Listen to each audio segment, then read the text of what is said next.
Amén. Dios les bendiga, hermanos. Bienvenidos a esta tarde calurosa. Pero ya va a llover, no tenga pena. A partir de hoy, hermanos, queremos estar tocando el tema del avivamiento. Esta tarde, pues su servidor les va a hablar acerca del avivamiento en tiempos del profeta Samuel. Entonces, hermanos, no puede haber respuesta de Dios si el pueblo de Dios no está avivado. No pueden haber, hermanos, grandes milagros si el pueblo de Dios no está avivado. No podemos ver, hermanos, el mover del Señor si no hay corazones con hambre de Dios. Entonces, Dios puede ser un Dios todopoderoso, puede ser un Dios que hace cosas grandes, que hace temblar los cielos y la tierra, pero en nuestras vidas no va a suceder nada si nosotros no estamos avivados espiritualmente. Entonces, hermanos, el propósito de estos mensajes es que nosotros, hermanos, volvamos a la vida espiritual. Ya volvimos a la iglesia, tenemos ya buenos hábitos de congregarnos, pero hace falta más, hace falta esa conexión con el Espíritu de Dios. Hace falta que nosotros, hermanos, realmente le demos el primer lugar al reino de Dios. Así que esta tarde voy a invitarles a que abran sus Biblias en el primer libro de Samuel. Primer libro de Samuel. Y vamos a ver pues avivamiento espiritual en tiempos de Samuel. Gloria a Dios. Primer libro de Samuel, capítulo 7. Gloria a Dios. ¿Lo tenemos? Bien, vamos a leer la palabra del Señor. Nos ponemos en pie. Vamos a leer ni más ni menos que la palabra de Dios. Para que no se me vaya a dormir, porque el calor, como dijo la hermana, también produce sueño. Voy a invitarles a que leamos un texto cada uno. Dice la palabra del Señor, primer libro de Samuel, capítulo 7, versículo 1. Vamos a leer 14 versículos. Vinieron los de Kiriat Jearim y llevaron el arca de Jehová y la pusieron en casa de Abinadab, situada en el collado. Y santificaron a Eleazar su hijo para que guardase el arca de Jehová. Sigamos. Desde el día que llegó el arca a Kiriat Jearim, pasaron muchos días, 20 años. Y toda la casa de Israel lamentaba en pos de Jehová.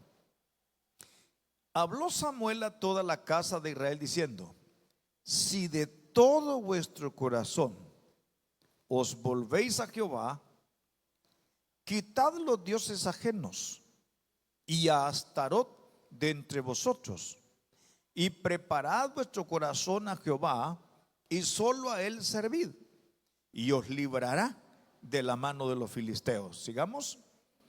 Entonces los hijos de Israel quitaron los Baales y a Astarot, y sirvieron solo a Jehová. Y Samuel dijo: reunid a todo Israel en Mizpa, y yo oraré por vosotros a Jehová. Y se reunieron en Mizpa, y sacaron agua, y la derramaron delante de Jehová, y ayunaron aquel día, y dijeron: contra Jehová hemos pecado.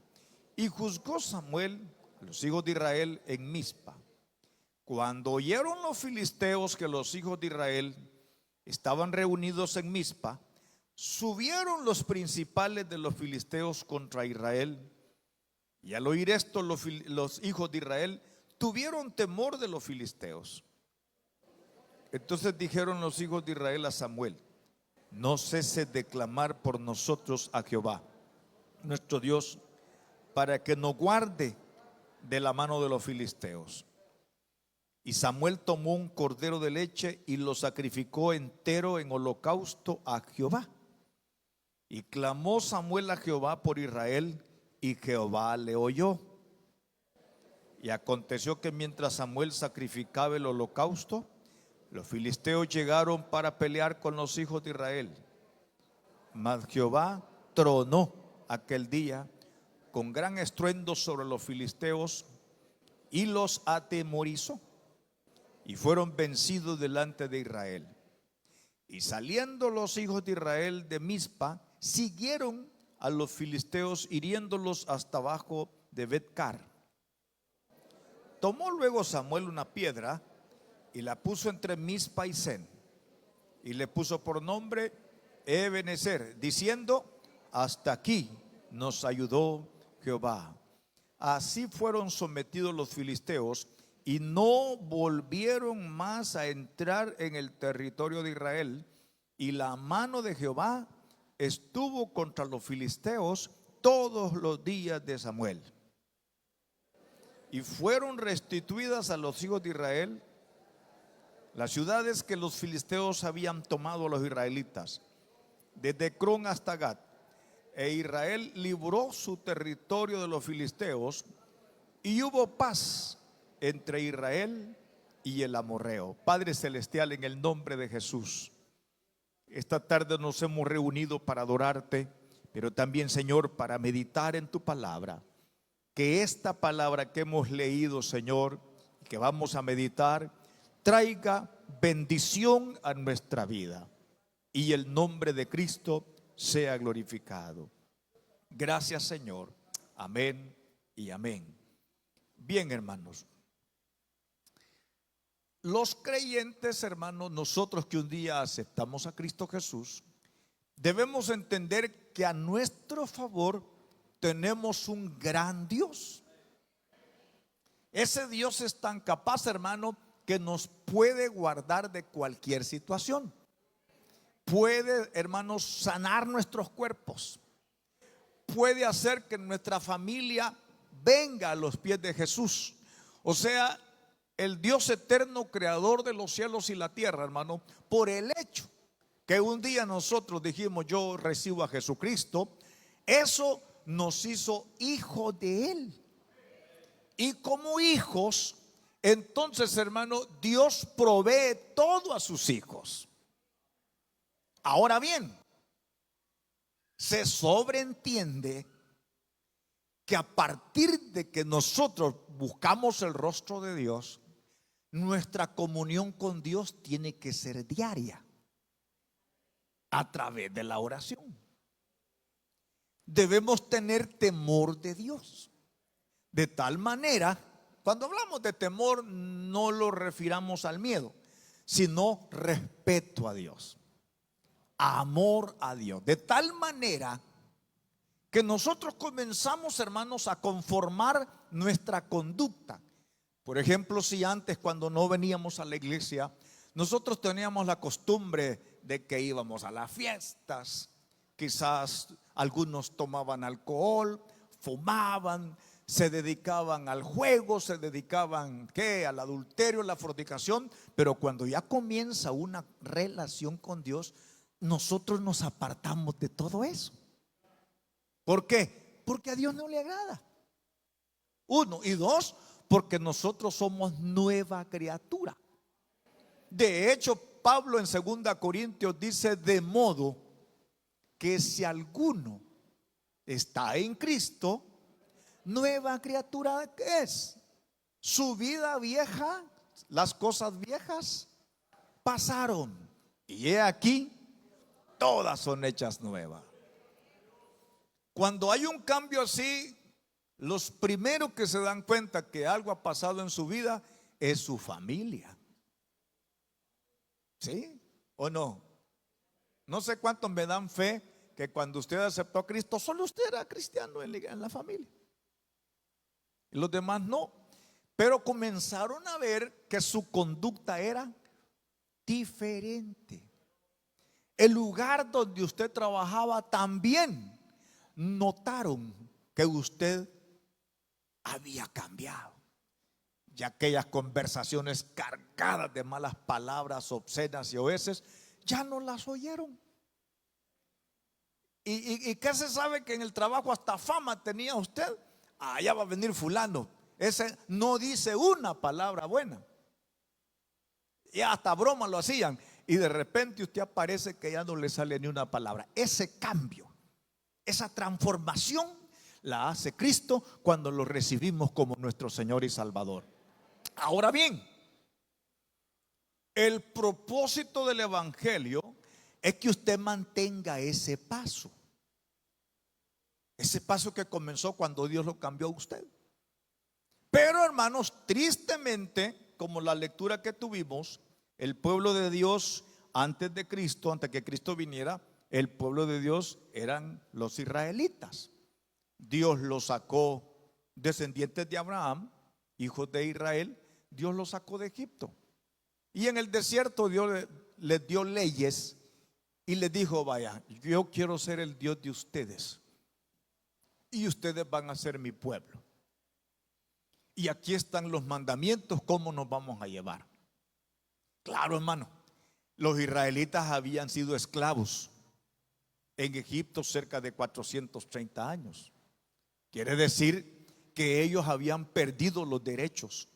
Los maltrataban, los mataban, y de repente ellos clamaron a Jehová y Dios envió a Moisés. Y todos sabemos que Dios comenzó a tratar con los egipcios con plagas, mandándoles plagas. ¿Alguien sabe cuántas plagas fueron por todas? Fueron 10 plagas.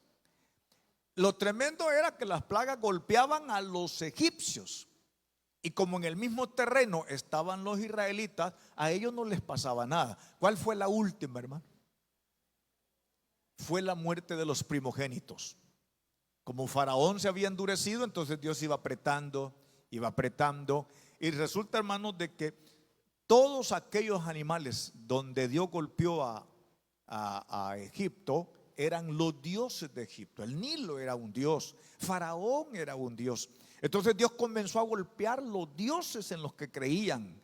Finalmente, esa noche que murieron el primogénito de cada familia de Faraón, Faraón mandó a decir a Daniel, a Moisés: sálganse, váyanse, ustedes quieren ir a adorar a su Dios, váyanse.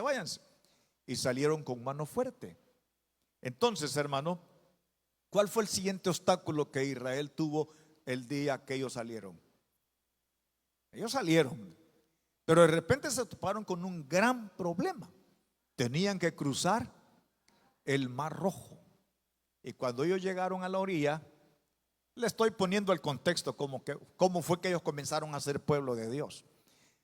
Resulta de que el mar no había forma de cruzarlo. Y Faraón reacciona, dice: ¿cómo es que dejamos ir a los israelitas? Dice, y armó su ejército y se fueron detrás. Cuando ya se miraba el polvo del ejército que venía, el polvo del desierto, dice que ellos se afligieron y clamaron a Jehová.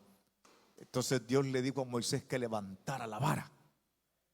Y cuando levantó la vara, dice que un viento norte sopló sobre el Mar Rojo y lo abrió, y los israelitas pasaron. Hermano, estos estaban acostumbrados a ver cosas grandes. ¿Cómo no nos gustaría ver nosotros un montón de milagros bien bonitos y ver la mano de Dios? Entonces ellos cuando ya llegaron al Sinaí y Dios apareció para hacer pacto, estaban contentos. Porque el Dios de los israelitas, de Abraham, de sus padres, era un Dios todopoderoso. El problema fue, hermanos, que los israelitas solo le cumplían a Dios cierto tiempo. De ahí se apartaban. Entonces, cuando ellos se apartaban, pasaba algo. Como estaban rompiendo el acuerdo y el pacto, ellos eran atacados por naciones vecinas, y Dios, que los defendía, ya no los defendía. El otro problema que se daba con ellos, hermanos, que de repente ya no llovía en tierra de Israel. O si no, entraban las naciones cercanas o las naciones nómadas de aquella época, nómadas en el desierto, Entraban y les quitaban sus cosechas, las acababan de hacer y ellos se las quitaban. Y Dios ya no hacía nada. ¿Por qué? Porque ellos habían hecho lo malo delante de los ojos de Dios. ¿Y qué era? Que habiéndoles dicho Dios, no tendrán dioses ajenos delante de mí, ellos adoptaban los dioses de los pueblos de alrededor. Y uno de los más famosos fue Baal. Lo recordamos nosotros porque Elías tuvo que luchar con 450 sacerdotes de Baal adentro de la nación de Israel. Entonces ese era el problema. Y cuando era así, hermano, esa actividad espiritual se venía abajo. Entonces, cuando ellos miraban de que estaban perdiendo todo, clamaban a Jehová y Dios levantaba un juez. En este caso, hermanos, esto estuvo sucediendo durante 300 años después de la muerte de Josué. El último juez que Dios levantó fue el profeta Samuel. Entonces, aquí se da un avivamiento, mi hermano. Ahora bien, el avivamiento, hermanos, los creyentes que ya tenemos algunos años de estar en el Señor, los avivamientos nosotros los relacionamos con creyentes que hablan lenguas, creyentes que danzan, y es parte. Pero realmente el avivamiento espiritual es estar vivos espiritualmente. Sí. Entonces para nosotros pues es un tema común, ¿verdad? De hecho, mi hermano, cada creyente en Cristo Jesús tiene que estar avivado. Sí, porque cuando el creyente pierde la vida espiritual, muere espiritualmente. Y Dios no es Dios de muertos. Dios es Dios de vivos. Entonces Dios quiere que aquellos grandes gozos que se dieron en el pasado, nosotros los de esta generación los volvamos a tener, hermano. Sí, los volvamos a tener. Entonces han sucedido varios avivamientos, pero en este caso, mi hermano, vemos el que se dio en tiempos de Samuel. ¿Qué es un avivamiento? Comencemos pensando que es un avivamiento. Primero, es una visitación de Dios a su pueblo. Ese es un avivamiento, cuando Dios visita a su pueblo. ¿En qué se nota? Hay en nosotros un anhelo por orar. Hay en nosotros, hermanos, un amor por la palabra. Nos congregamos, pero intencionalmente. No nos congregamos solo por venir, porque el domingo en la tarde voy yo, así sin mayor trascendencia, sino que hay un anhelo de venir a adorar al Señor, disfrutar el momento, ¿verdad? Yo por un rato me quedo callado y los escucho cantar a ustedes, y uno se goza oyéndolos cantar a ustedes, adorando el nombre del Señor. Esa vivencia. También, hermanos, un avivamiento es un despertar espiritual. Y hay despertar espiritual cuando estamos dormidos. Entonces se necesita avivarnos espiritualmente. Pero también el avivamiento es renovar la fe y renovar el compromiso con Dios. Nosotros, hermanos, todos los días realmente deberíamos estar renovando nuestra fe y renovando nuestro compromiso con Dios. Eso es avivamiento. También el avivamiento, mi hermano, es el movimiento del Espíritu Santo ministrando la iglesia. Eso a grandes rasgos, eso es un avivamiento. En este caso, hermanos, en este caso que hoy vimos, los que hemos leído los capítulos anteriores, nos dimos cuenta que los filisteos, en una guerra que hace poquito había pasado, le robaron el arca a los judíos, al pueblo de Dios. Y el arca, hermanos, era el símbolo de la presencia de Dios. Pero en la última batalla que habían tenido, los filisteos le robaron el arca. Ahora, ¿por qué le robaron el arca? Pues comenzando con el capítulo 1 de este libro Samuel, primero Samuel, dice que el liderazgo religioso estaba depravado, estaba arruinado. Tanto Elí, el sumo sacerdote, como los dos hijos de él, dice que estos dos hombres eran impíos, eran pecadores y eran los sacerdotes, fíjese. Dice que menospreciaban las ofrendas del Señor y fornicaban con las mujeres de Israel que se acercaban al atrio. Los sacerdotes, hermano, escaseaba la palabra. Todo lo que había sucedido en este momento se había acabado. De tal manera que como ellos habían descuidado su vida espiritual, Dios había desaparecido. Dios ya no estaba con ellos. Entonces, en la última guerra que tuvieron con los filisteos, ellos perdieron en el primer encuentro 4,000 hombres. Pero dijo alguien: ¿cómo es posible que hemos perdido la batalla? Dijeron.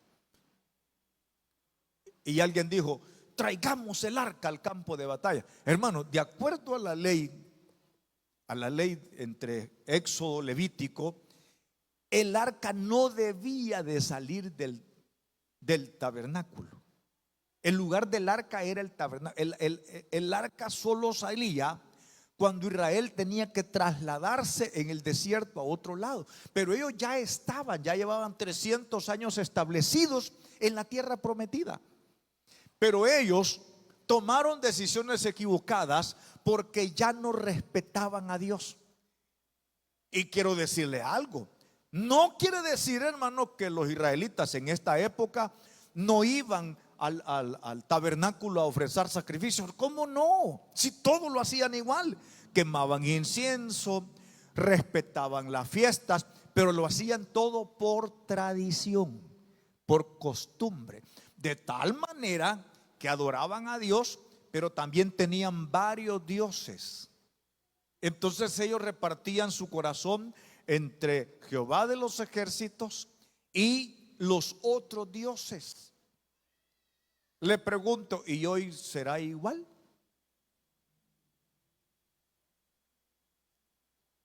¿Qué dice usted? Fíjese que es igual. Sí. A tal grado que muchos de los creyentes en las iglesias, hermano, ya no le dan importancia al reino de Dios. Tiran el reino de Dios. Se congregan cuando quieren, cuando no haya que hacer. Si a alguno se le ha dado un su cargo, perfectamente viene a decir: mire, hermano, yo no voy a venir mañana, o mire, yo no voy a desempallar porque fíjese que tengo un atraso. O sea, valen más los atrasos que su proyección económica o financiera están haciendo, y perfectamente pueden dejar tirado el reino de Dios. Eso quiere decir que Dios ya no es lo más importante en la vida de muchos creyentes actuales. Otro de los problemas que se da, hermano, es que tal vez comenzamos bien, pero de repente, por estar metidos en tantas cosas normales, pues estamos hablando de afanes, ya no queda tiempo para orar. Y al final de la vida, al final del día decimos: ay, perdóname, Señor, pero estoy tan cansado, mañana voy a orar temprano. Ya no oramos. Y en la mañana nos topamos con que tenemos tantas cosas que ir a hacer que decimos: Señor, en el camino voy a orar. Entonces, poco a poco estamos descuidando la oración. Otra cosa, cuando ya la lectura de la palabra ya no es importante para nosotros. Bueno, voy a ver si el otro año comienzo a leerla, pero hoy ya muy tarde. Además que me aburre. Eso es señal de que el reino de Dios ya no es lo principal. Entonces, cuando Dios se topa con iglesias donde ya no se le consulta nada, donde la oración ya no es parte de la liturgia, donde ya no hay interés de apartarse de las cosas del mundo, sino que queremos andar como el mundo para que el mundo nos dé un valor. Y si eso significa sacrificar mis principios cristianos, hermanos, eso hace que el avivamiento desaparezca. Sí, y nos quedamos haciendo las costumbres que tenemos de siempre, pues, ¿verdad? Orar en la mañanita unos 5 minutos antes de comer, los 3 tiempos, orar, venir al culto que nosotros hemos designado que vamos a venir, pero todo es mecánico. Cuando es así, hermanos, es una señal que no hay vida espiritual. Entonces a esto les pasaba eso, ya no había vida espiritual. Pero ellos tenían los objetos que originalmente Dios dio la orden que se hicieran. Tenían el arca del pacto, que significaba la presencia de Dios. Tenían el candelabro, que hablaba de la luz, que Jesús es la luz. Tenían las mesas donde siempre se mantenían 12 panes que se presentaban delante de Jehová. Todo lo tenían. Guardaban las fiestas, pero Dios ya no estaba con ellos. Entonces, la última decisión equivocada que tuvieron para ganar la batalla, eso está en Samuel 4. Traigamos el arca, y llevaron el arca. Ofni y Fine, los 2 hijos de Eli, llevaron el arca.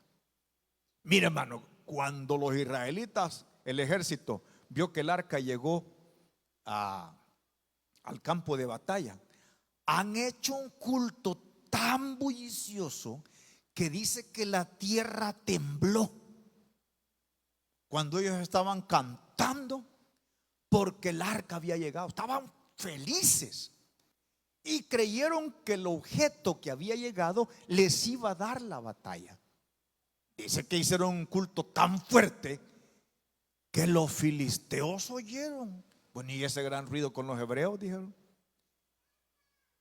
¿Y sabe qué pasó?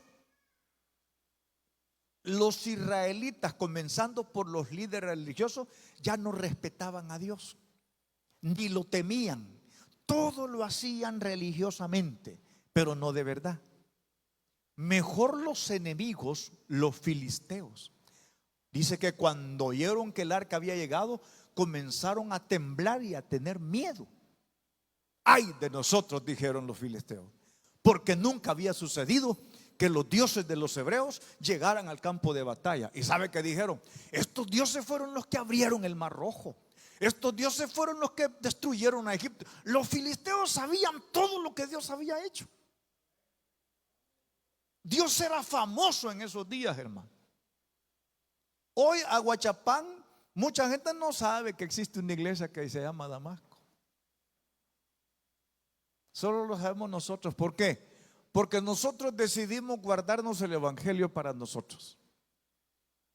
Hay muchas familias en Aguachapán que van sin Dios y sin esperanza para el infierno y son conocidos de nosotros. Son familiares de nosotros, pero no le pasamos el mensaje. Dios no es famoso en estos días por culpa de sus hijos. Y mi oración es que un día de esto despertemos nosotros también y le pasemos el mensaje a los que van sin Dios, sin esperanza. Hermano, volvieron a pelear. Se dieron ánimo los filisteos, se dieron ánimos entre ellos y pelearon. Esa tarde Israel perdió 30,000 soldados. Mataron a los 2 sacerdotes, a los hijos de Elí, y se robaron el arca. Una desgracia total. Y los filisteos agarraron el arca y la fueron a poner como trofeo en el templo de su Dios. Y dijeron: el Dios de nosotros es más poderoso que el Dios de los hebreos. Imagínense cómo nosotros podemos poner muy bajo el nombre del Señor. Y hoy se irá, y hoy sucederá eso. ¿Qué me dice cuando algún creyente que no ha leído la Biblia está orando y orando: Señor, saname, Señor, aquí? Pero resulta que el Dios de aquí no le hace nada y se va para donde un hermano raro allá en Cantón tal, ¿verdad? O se va para la colonia porque allá hay unos hermanos que curan, y como ese le hizo al favor, dice: no, ellos sí pueden. Hermano, mucha gente está cambiando a Dios por los brujos. porque como no se llaman brujos, sino que ellos se llaman hermanos, vea. Y les están haciendo favores, y muchas personas que van a las iglesias están cambiando el poder y la gloria de Dios por el diablo, hermano. Por el diablo. Entonces eso destruye la vida espiritual de las iglesias. Entonces, hermano, los filisteos se llevaron el arca. Allá empezaron a suceder cosas y regresaron el arca. Y el versículo 1 que nosotros leímos se da, dice que los de Kiriat Jearim llevaron el arca de Jehová y la pusieron en casa de Abinadab, situada en el collado, y santificaron a Eleazar su hijo para que guardase el arca de Jehová. Las condiciones, hermanos, arruinadas espiritualmente que se estaban dando en la ciudad, en el pueblo de Israel, hacía que hubiera anarquía. ¿Qué significa eso? Que cada quien hace lo que quiere en las iglesias. Cada quien hace lo que quiere, no respetan ni a Dios ni a nadie.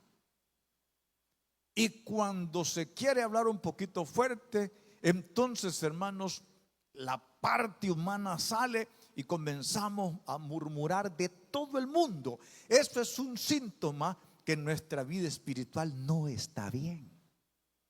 Cuando nosotros, hermanos, nos damos culto a nosotros, pero ya no a Dios. Entonces en Israel, mi hermano, había una anarquía tremenda. Otra de las cosas que pasaba es que no había palabra de Dios. Había adoración a los dioses, ahí estaba la ley, pero palabra de profeta no había. Hasta hoy que Dios había levantado a Samuel, Dios no hablaba, no había profecía, no había nada. ¿Por qué? Porque el pueblo no estaba interesado en la palabra de Dios. Estaba interesado en prosperar económicamente. Estaba interesado en ver dónde ponía un nuevo negocio. Y oraban para que Dios les bendijera el negocio, pero no había una entrega a Dios. Había energía, había escasez de la palabra de Dios. Otro de los problemas que vemos aquí en el versículo 7, otra situación, ¿verdad? Las condiciones antes del avivamiento. El arca regresó de los israelitas, de los filisteos, y entonces quedó en casa de un levita que se llamaba Abinadab. Ese Abinadab, mi hermano, vivía cerca de la frontera. Resulta que el arca tenía que estar donde estaba el tabernáculo. Ahí tenía que estar el arca, en el lugar santísimo. Pero el arca la llevaron a la casa de Abinadab, dice el versículo 1, santificaron a Eleazar su hijo para que guardase el arca. Pero pasó algo. En el versículo 2 dice que el arca permaneció 20 años cerca de la frontera. ¿Cómo podemos llamar cuando la presencia de Dios no está donde debe estar? Y eso, hermanos, es un síntoma de que necesitamos un avivamiento. O sea, volver a Dios. Volver a Dios. No estaba.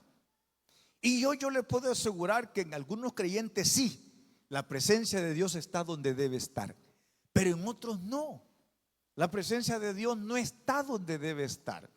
Está arrinconado.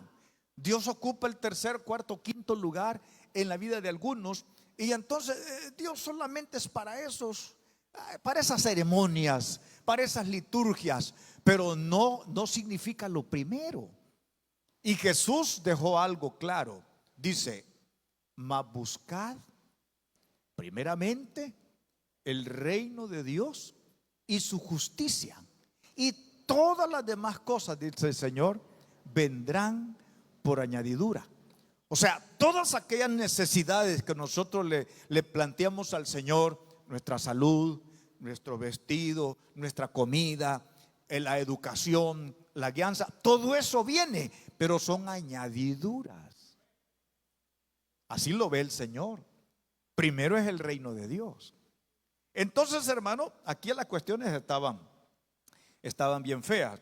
En otras palabras, hermano, era tiempo de decadencia espiritual. Tiempo donde la oración era la cenicienta de la iglesia. Tiempo donde no estaba interesado nadie en que se le leyera la ley de Jehová. No, estaban los señores embelesados en otras cosas. Y hoy, ¿qué dice usted? Estamos igual. Para que un creyente esté avivado, bien con el Señor, las disciplinas de la vida espiritual deberían de causarle gozo.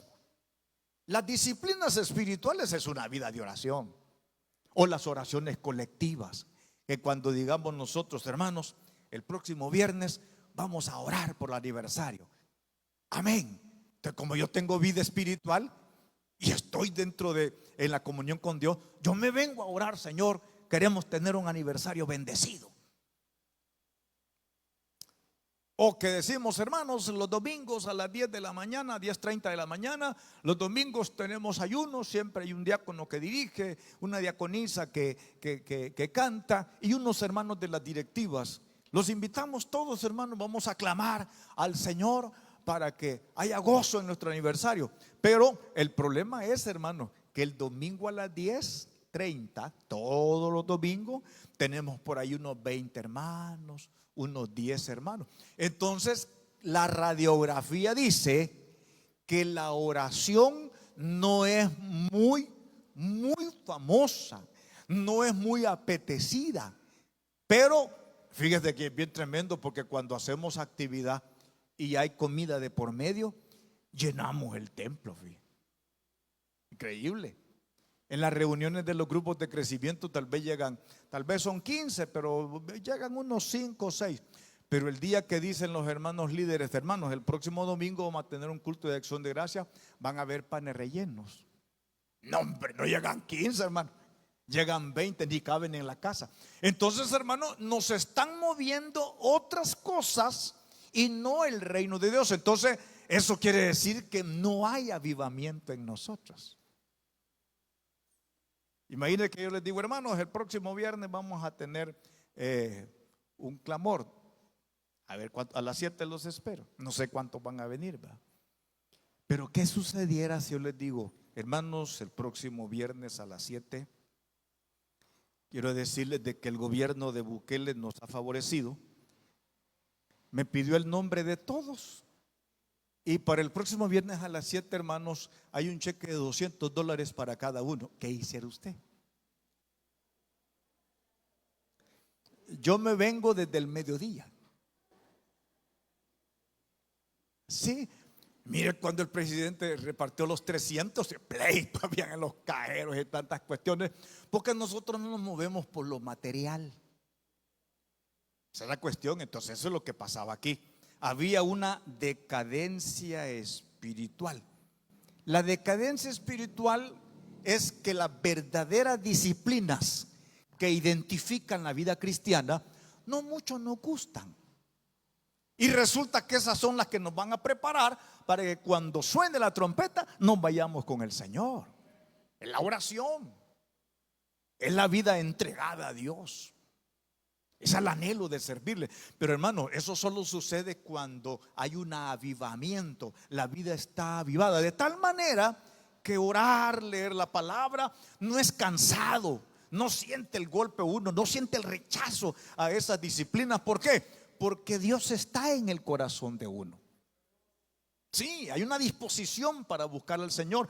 Y otra de las cosas, cuando la vida nuestra está avivada, nosotros no necesitamos que nos anden organizando que ayunos, que vigilias, que clamor en tal. No, solito uno busca la presencia del Señor, porque sabe que lo necesita. Entonces, hermano, acá se ve pues que había una decadencia espiritual. Ahora bien, ¿qué elementos propiciaron en este caso el avivamiento personal? Yo quiero que vea el final del versículo 2. Dice: y toda la casa de Israel lamentaba en pos de Jehová. En otras palabras, había un buen número de miembros del pueblo de Israel que lamentaban la ausencia de Dios. Oraban y lamentaban la ausencia de Dios. Pero había un buen número que no. Ya llevaba 20 años el arca fuera del lugar y todo el mundo tranquilo en sus quehaceres diarios. Entonces, pero dentro del pueblo había gente que anhelaba que Dios obrara en el corazón del pueblo. Hermanos, como yo les comencé diciendo, nuestro Dios tiene la capacidad para sanar a los que están enfermos. Nuestro Dios tiene la capacidad de enseñarnos la palabra, de iluminarnos. Nuestro Dios tiene la capacidad de abrir aquellas puertas de bendición que nosotros necesitamos. El problema, mi hermano, es que Dios mantiene silencio porque muchos de nosotros no estamos cumpliendo con las condiciones para que un poderoso avivamiento venga otra vez a las iglesias. Ese es el problema. Ahora bien, había una insatisfacción. Dice que Israel lamentaba en pos de Jehová. Otras versiones dice buscaban con ansiedad la presencia de Dios, gemían. Ahora bien, como el profeta Samuel vio la condición, yo quiero que lea detenidamente cuáles son los requisitos que Samuel le pone al pueblo. Versículo 3, ¿qué dice?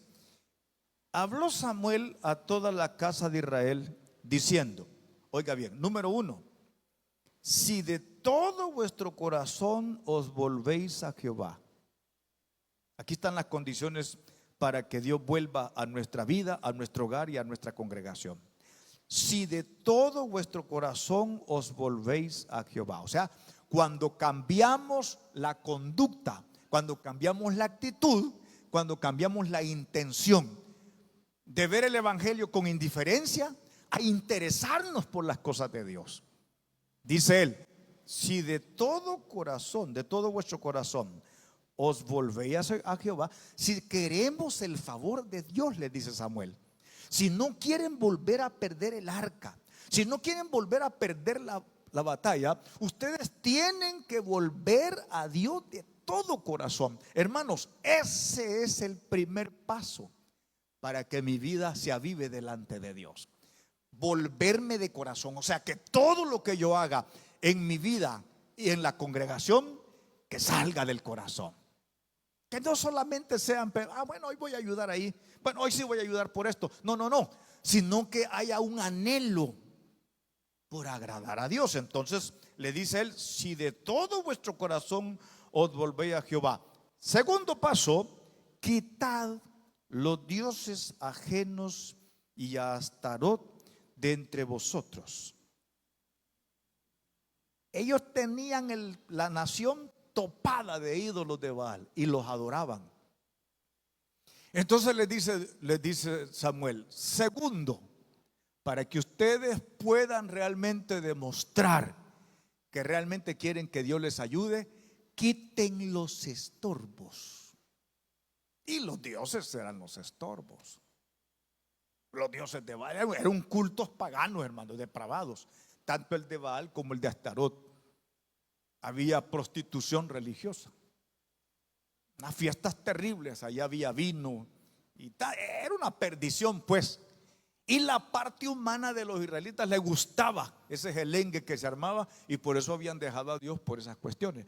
Entonces les dice Samuel, segundo paso para que ustedes puedan saborear la presencia de Dios y que cuando le clamen Dios les responda, quiten los estorbos. Quiten los estorbos. Hermanos, ¿tendremos nosotros estorbos? ¿Qué dice usted? ¿Habrán dioses entre nosotros todavía? Todo aquello que nos consume tiempo, todo aquello que nos consume el interés, todo aquello, mi hermano, a lo que nosotros le damos mucha importancia, es un Dios. Por ejemplo, ese billetillo verde, ¿verdad? El dinero se ha convertido en un Dios. Es tan fuerte que nosotros podemos dejar cualquier cosa en la congregación, pero no podemos dejar la fuente donde vienen esos billetillos. Perfectamente podemos cambiar nosotros un tiempo con Dios a un tiempo de negocio o a un tiempo de una inversión. ¿Por qué? Porque le hemos dado tanto énfasis al dinero que cuando cargamos dinero andamos contentos. La cartera anda, podemos comprar lo que se nos ocurre. Pero ¿cómo andamos cuando no cargamos dinero, hermano? Y cuando mañana lunes tenemos que ir a pagar y resulta que no tenemos. ¿Cómo anda nuestro corazón cuando quisiéramos llevar a la familia a taco, pero solo un billete de 5 tengo? Nosotros le hemos dado una dimensión demasiado grande, de tal manera que nosotros decimos, es que si no trabajo, si no gano dinero, no como. Yo tengo, hermanos, testimonios de personas que se quedaron sin trabajo y clamaron a Jehová y Dios puso pan en su mesa. Y muchos de los que están aquí han visto cómo en una situación terrible Dios les proveyó para cubrir, para honrar sus pagos. O sea que Dios sí puede proveer, hermano. Dios sí puede proveer. El problema es que Dios no es lo importante en muchos creyentes. Entiendo que en ustedes sí, pero en algunos creyentes no. Si hay trabajo y hay dinero, yo vivo. Y si no, no. Aquí me viene la historia del hermano Demetrio, un anciano ciego de allá de los años 70 en la iglesia, que por cierto salíamos a hacer campañas a predicar. Él tenía unos terrenos aquí por el Roble. Él sembraba. Y a la par de él estaban los terrenos de un ricazo de aquí de Aguachapán. Y eran amigos. Un día se topan ellos ahí trabajando, dándole mantenimiento a la tierra. Y no había la cosa no estaba pintando muy bien. Entonces viene y le dice, mire don fulano, qué tremenda está la situación, le dice. Pero oremos al Señor, le dijo, que el Señor pues nos ayude en esta situación. No, Demetrio le dijo, no te equivoques, este Dios, mira, le dijo. Y le va sacando un rollo de billetes de Colón, hermano, pero rollazo le sacó. Y le dijo, no, esto es Dios. Demetrio le dijo, si vos tenés esto, salís adelante. Pero si no lo tenés, no podés salir adelante. Bueno, le dijo. Y como la sequía siguió y ya no llovió, se volvieron a topar en el mismo lugar. Mire, don fulano, le dijo, la cosa está seria. Sí, hombre, Demetrio, mira, le dijo, yo voy a perder. Pero no hay problema, don fulano, le dijo, tire los billetes. Tire los billetes, le dijo. Porque como para usted los billetes es Dios, tire los billetes, mire, gran cosecha le va a dar. Entonces entendió el hacendado que hay cosas que el dinero no puede comprar. Puede comprar una mujer, pero no el amor. El dinero puede comprar un buen hospital, pero no la salud. Entonces, mis hermanos, muchas veces nosotros equivocadamente le damos demasiada importancia al dinero. Otro de los dioses, pues ahí lo tienen ustedes en la bolsa en modo de avión, creo yo, vea. ¿Cuánto tiempo nos quita el celular? Usted puede venir a la iglesia, trae su Biblia, trae su celular, y de repente por andar pensando en algo dejó la Biblia, pero no le preocupa. Pero que no se puede quedar el celular. Imagina que pierde el celular. Es más grave, pues. Es más grave, hermanos, porque nosotros lo hemos elevado a una categoría. O sea, el diablo pues nos ha enredado con esas cuestiones. Solo para poner dos ejemplos. Entonces, en este caso, le dice Samuel, si de todo vuestro corazón os volvéis a Jehová, quitad los dioses ajenos y Astarot de entre vosotros. Y tercero, preparad vuestro corazón a Jehová y solo a Él servid. Solo a Él servid. Hermanos, independientemente de la actividad económica en la que nosotros nos dediquemos, pero a quien nosotros servimos es al Dios de los cielos. Sí, pero oiga bien, esas decisiones solo las pueden tomar los que realmente aman a Dios, que de veras están interesados en agradar a Dios. Esa gente sí puede tomar esas decisiones. Pero cuando alguien no ama a Dios, esas cuestiones son cuesta arriba. Dicen, no, ¿cómo cree que voy a dejar esto? ¿Cómo cree que yo voy a dejar lo otro? Porque son demasiado importantes para las personas que ya no aman a Dios. Entonces, cuando Dios ya no es el centro de las personas, hermano, espiritualmente morimos. Hay algo grave que tengo que decírselo. Cuando suene la trompeta que Cristo viene por su iglesia, los únicos que se van a levantar son los que van a oír la trompeta. Y resulta que el único que puede oír la trompeta es aquel que está conectado con el Espíritu de Dios. Onlymente. Nadie más puede hacerlo. Entonces, hermano, ¿y cómo me conecto yo con el Espíritu Santo? Dándole al reino su primer lugar. Deshaciéndome de aquellas cosas que me impiden servirle al Señor. ¿Qué me agradó una vez que estábamos hablando con un hermano de la iglesia? Y me dice, fíjese que yo tenía 2 negocios, buenos los negocios. Pero de repente me comencé a ver, me dijo que uno de los negocios me estaba quitando el tiempo para servirle al Señor. Me estaba quitando el tiempo para dedicar al Señor. Así que tuve que cerrar uno, me dijo. Y solo me quedé con uno para que el Señor me provea ahí lo que Él quiera. Pero yo quiero tener tiempo para servirle al Señor. Ese es el camino del avivamiento. Y yo quiero decirle algo. Dios no desampara a sus hijos. Ojo, no desampara a los que tienen al reino en primer lugar. ¿Verdad que sí? Entonces, hermanos, Él les da las condiciones acá, ¿verdad? Tenían que desechar todo lo que desagrada al Señor. Pero oiga bien lo que hicieron. Versículo 4, ¿qué pasó, hermano? Entonces los hijos de Israel quitaron a los Baales y a Astarot y sirvieron solo a Jehová. Una cosa es que aquí le prediquemos y otra cosa es que usted lo haga. Dice que los israelitas, después de tantas pérdidas, pérdida de cosechas, pérdida del arca, después de tantas derrotas, después de tantas aflicciones, angustias que no podían ver una, dice que le hicieron caso a Samuel. Empezaron ciudad por ciudad y quemaron todos los Baales y quemaron toda la diosa Astarot y decidieron servir a Jehová. Pero hicieron algo más. El versículo 5 dice: y Samuel dijo: reunid a todo Israel en Mizpa y yo oraré por vosotros a Jehová. Cuando Samuel vio que el pueblo realmente quemó los ídolos, porque realmente querían servirle a Jehová de corazón y prometieron que le iban a servir a él, dice que Samuel dijo: vaya, reunámonos en Mizpa y yo voy a orar por ustedes. Y mire lo que pasó acá, que es muy bonito eso.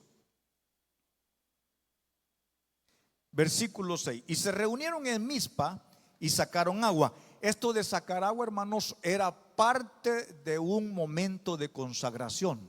Sacaron agua y la derramaron delante de Jehová. Y oiga, ayunaron aquel día y dijeron ahí: contra Jehová hemos pecado. Hermanos, pararon en el camino diario que llevaban. Se presentaron en ayuno y confesaron que habían fallado. Hemos pecado contra Jehová. ¿Y cuál era el pecado? Que le hemos dado más importancia a los cultos de Baal, le hemos dado más importancia a los cultos de Astarot y hemos visto con menosprecio la obra de Dios. Hemos pecado. Confesaron sus pecados y se humillaron delante de Dios. Hermanos, es exactamente igual. Todo creyente que quiera que la presencia de Dios lo llene, que la presencia de Dios le ayude a entender la palabra, que la presencia de Dios le ayude a orar correctamente, primero tiene que quitar los estorbos. Tiene que quitar los estorbos. Yo no le voy a hacer lista de estorbos porque yo tengo los míos. Y no sé cuáles son los suyos. Pero la clave es que usted quite los estorbos. Yo le puse el ejemplo del dinero y le puse el ejemplo del teléfono.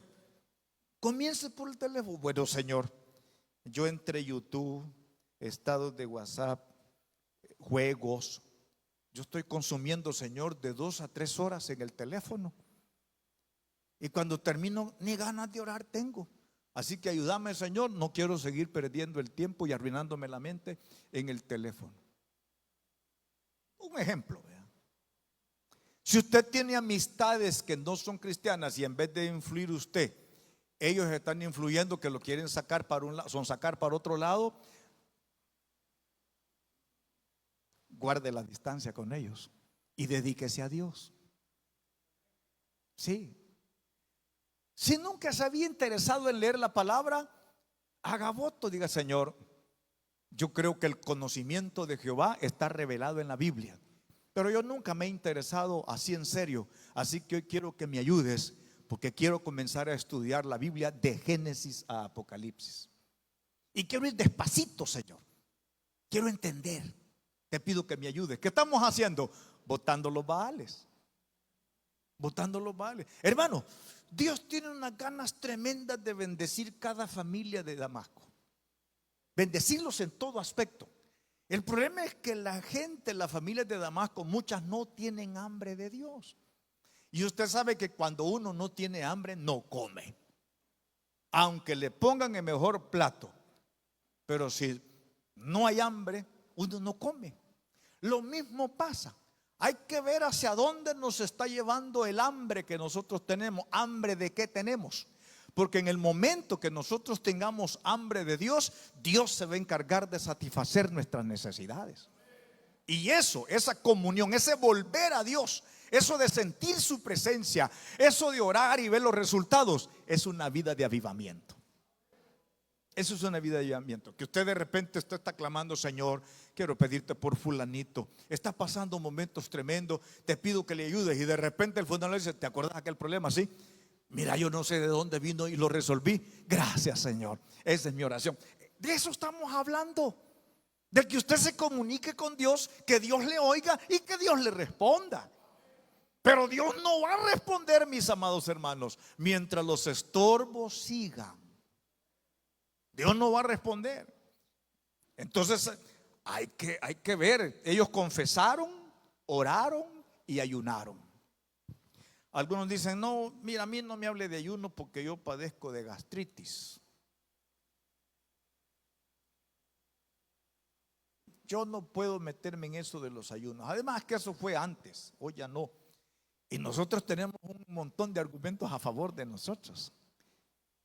Yo sané de gastritis en 3 días de ayuno.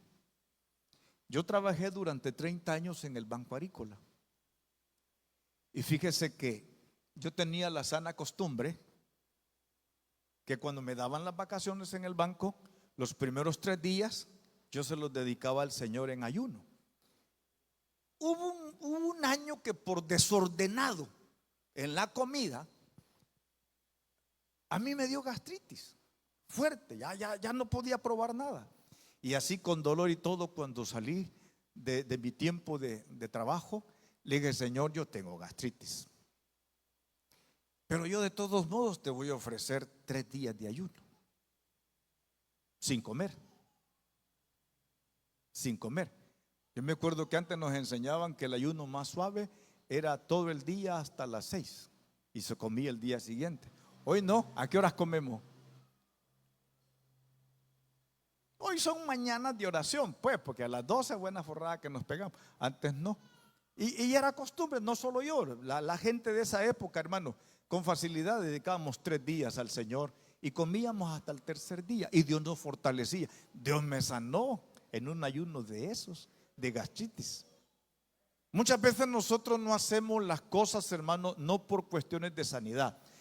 La hacemos sencillamente porque el reino de Dios no es tan importante para nosotros. Entonces ellos ayunaron, quitaron los dioses. Oigan bien los requisitos que pasaron. Ahora pasó algo ahí, fíjese. Después de que ellos hicieron eso, versículo 7, cuando oyeron los filisteos que los hijos de Israel estaban reunidos en Mizpa. Ojo, los israelitas no estaban reunidos para pelear. Subieron los príncipes de los filisteos contra Israel, y al oír esto los hijos de Israel tuvieron temor de los filisteos. En la última batalla habían perdido 34,000 israelitas. Hoy que se presenta eso, los filisteos creen que están reunidos para pelear, y resulta que los israelitas un gran culto tienen ahí. Culto de oración, de ayuno, derramando agua, ¿verdad? Celebrándole al Señor, pidiéndole perdón por idólatras. Eso estaban haciendo ellos, no estaban armados ni nada. Pero los enemigos llegaron y los rodearon y les dio temor. Y dice que le dicen a Samuel, ellos, versículo 8, entonces dijeron los hijos de Israel a Samuel, no ceses de clamar por nosotros a Jehová nuestro Dios para que nos guarde de la mano de los filisteos. Primer problema que se presentó cuando ellos decidieron entregarle su vida a Dios. El enemigo no le va a gustar que usted tome esa clase de decisiones.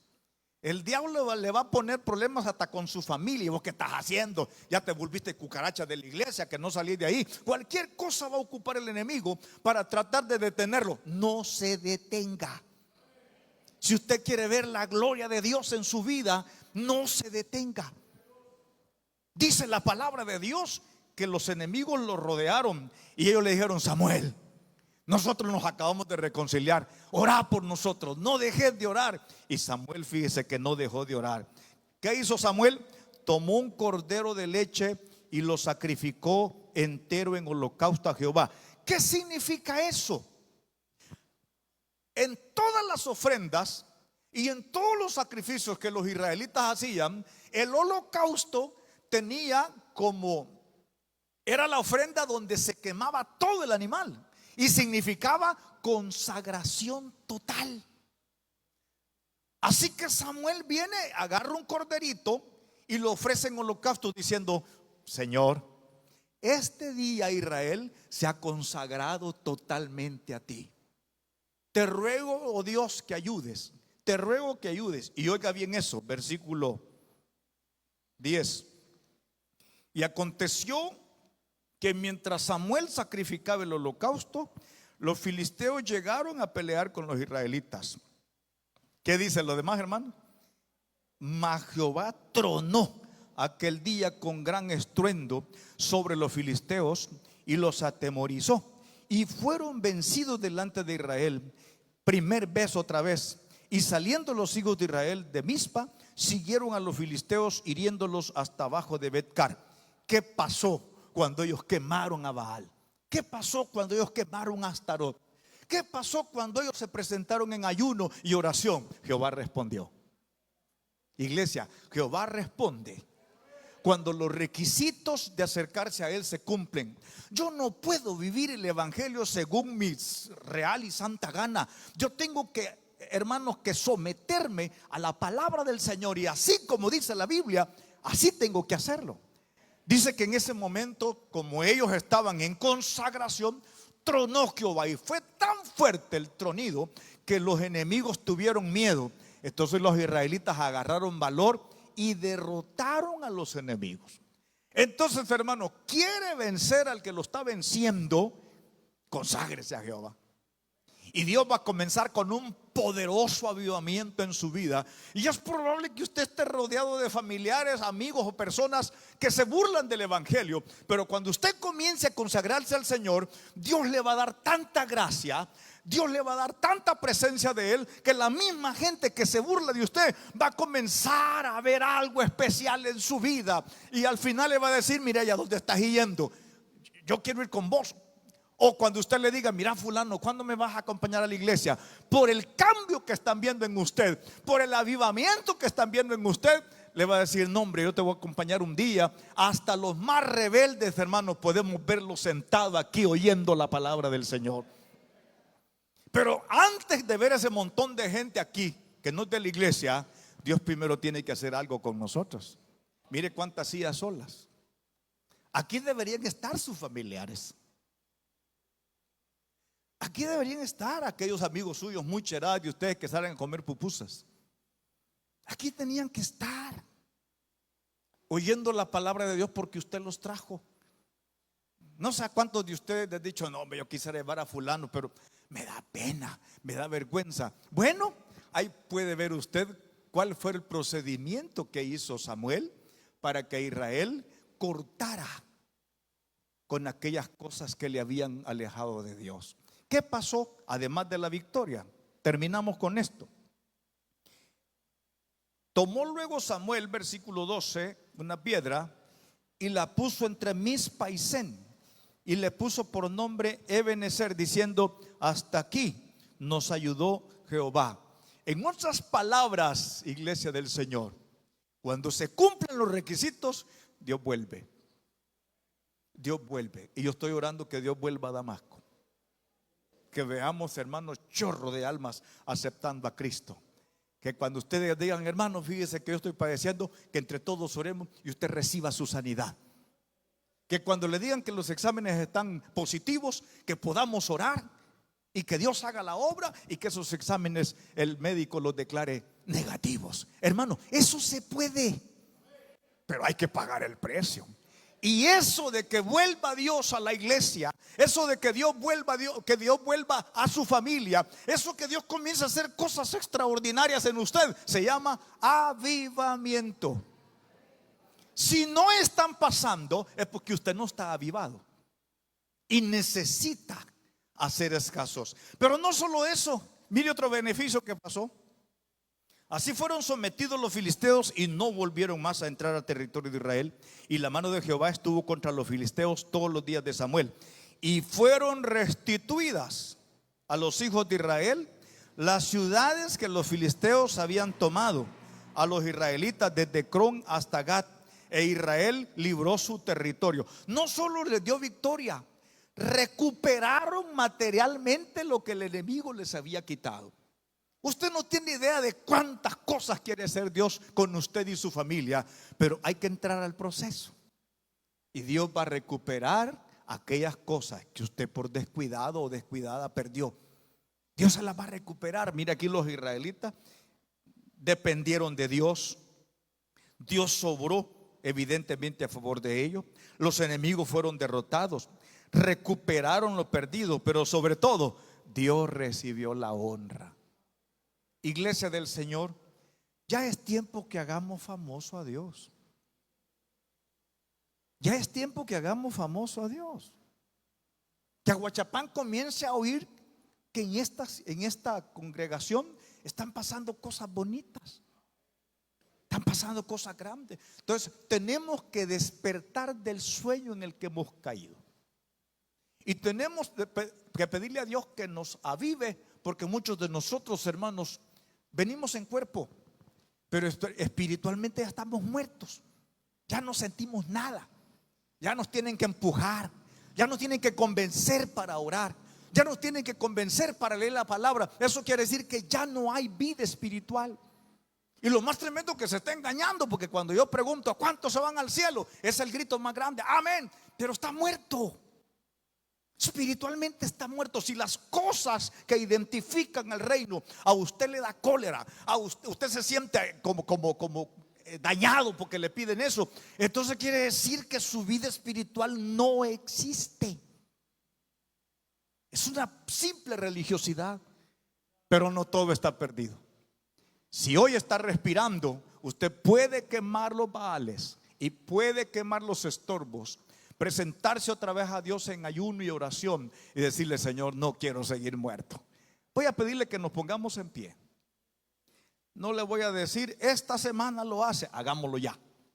Digámosle al Señor que nos ayude. Yo no conozco cómo está su comunión con Dios. Solo usted y Dios sabe cómo están.